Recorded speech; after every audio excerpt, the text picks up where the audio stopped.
மக்களே பார்த்தீங்களா, வண்டி நம்பர் 44 சிறுவைகுண்டம் போகுது. வண்டி நம்பர் 44 சிறுவைகுண்டம் ஏறுங்க, சிறுவைகுண்டம் ஏறுங்க.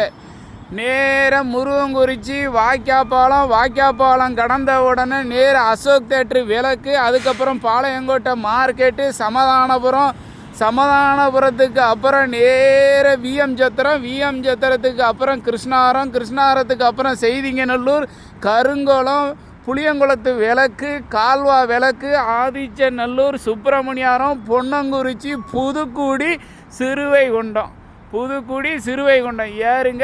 ஏறுங்க. எல்லா தடமும் போகும். லக்கேஜி, வாழைக்கட்டு, வாழைக்காய், அது இதுன்னு உள்ளே வச்சுருந்தீங்கன்னா தவறாமல் ஒரு டிக்கெட்டு வாங்கிக்கோங்க. செக்கிங் இன்ஸ்பெக்டர் ஏறினார், ஃபைனை போட்டாருன்னு கத்தாதீங்க, கோவப்படாதீங்க. தமிழ்நாடு அரசு போக்குவரத்து கழகம் உங்களை அன்போடு வரவேற்கிறது. வாருங்க மக்களே, வாருங்க. உங்களுக்காக தான் ஐயா மு.க. ஸ்டாலின் அவர்கள் விட்ட இலவச பஸ் இது கிடையாது. இதுக்கு பயண டிக்கெட்டு வாங்க வேண்டும், பயண சீட்டு வாங்க வேண்டும். அந்த பேருந்து இளஞ்சிவப்பு கலர், பிங்கு கலர்னு சொல்லுவாங்க. அதில் மட்டும்தான் இலவச டிக்கெட் மக்களே. பாய் மக்களே, பாய்.